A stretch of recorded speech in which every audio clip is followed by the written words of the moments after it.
evening, everyone. Again, thank you for your patience. Long, productive, I would say, board meeting. I want to start off by thanking our RIOC staff. We've made significant strides for quite some time, and I want to make sure that we really acknowledge our staff openly. As you saw here, we've had some staff come and really show why they're involved in and expanded the services we have and really help grow the organization. So I'd like to just take a moment and acknowledge the RIOC staff. Thank you very much. The board collectively supporting the staff and the decisions we make. And again, I want to thank the staff for all that you do publicly. So thank you, Josh.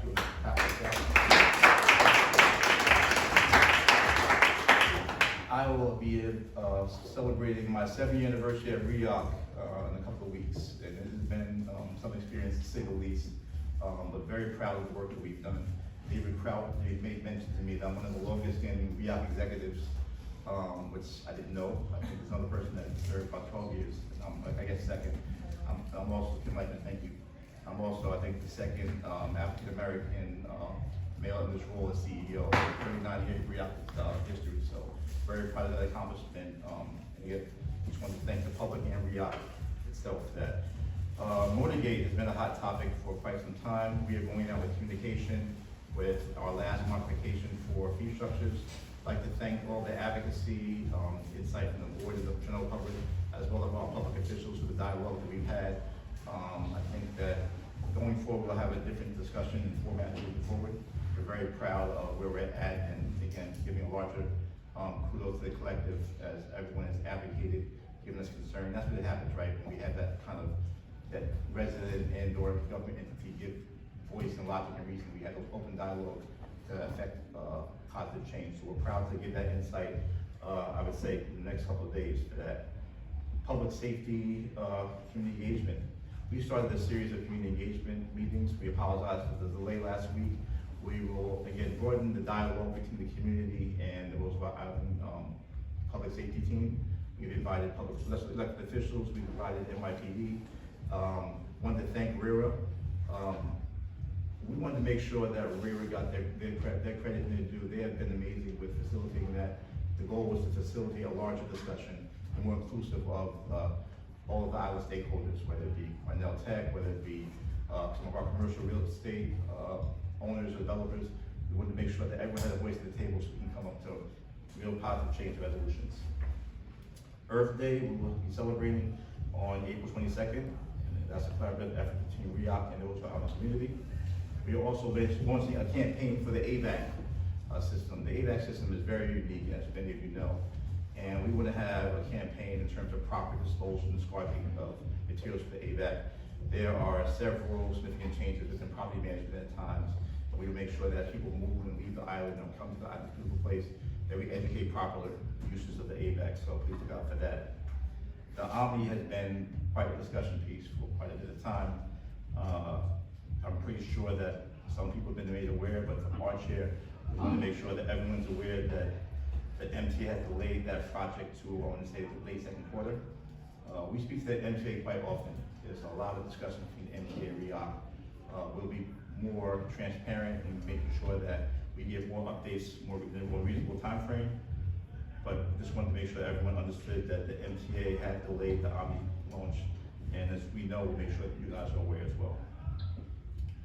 Newsletter, we're actually have our research to our newsletter. We have a lot of great information to share, and this is going to be a more collaborative effort. We want to make sure that we include a lot of the community stakeholders with our good news, so we want to make sure that the community is made aware of all the things going on from our perspective, so look out for that in upcoming weeks. We also broaden our community calendar, which will be launching at the end of this month also. RIOC has updates, several community groups have updates, so please share your good news with us. We'd like to tell your stories with our stories as well. I have a bit of good news. RIOC has received 2 awards for the White House Tower project. One award was by the New York Land Watch Conservancy, which is the Lucy G. Moses Award for 2022. We also received an award from Friends of the Upper East Side, which is awarded to RIOC and for 2023 Rehabilitation Award, all for the Lighthouse Tower project. So again, kudos to all involved and looking forward to that celebration. Our youth center has been quite active. In February, we celebrated Black History Month with Youth Center hosted the 2nd annual Jazzy Jam session. We also conducted the Read Across America initiative, which again, we all were very proud to participate in.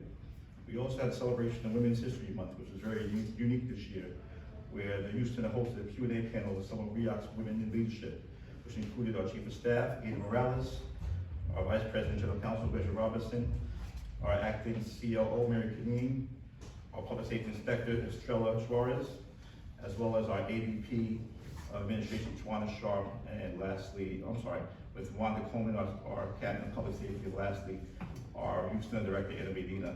Panelists shared stories and anecdotes about their professional journeys and how they've all risen to their respective careers, offering advice and guidance to the next generation of future leaders here in Roseville, Iowa. Our projects, as a quick highlight, our sports park project, which I'm sure everyone has been waiting with bated breath for. We are planning a grand opening for sports park next month with the ribbon cutting. The building has now passed all inspections possible. We are also going to be going out with a new fee structure that is very affordable for all patrons, and that'll be announced in another week or so. Again, we thank you for hearing your voices. The goal is to make sure this facility is very affordable for all, so looking forward to that. We also will be providing the community with an updated capital project tracker for future projects, which will be revised the next month or so. That will be giving highlights on our website, all of our capital projects, whether it be the bike lane, bike ramp, our Blackwell Park Phase 2, Lighthouse Project, roadway repairs, and or a new island-wide camera project. That concludes my press report. Great to see all of your amazing faces. Looking forward to seeing you in the very near future. Thank you. Thank you.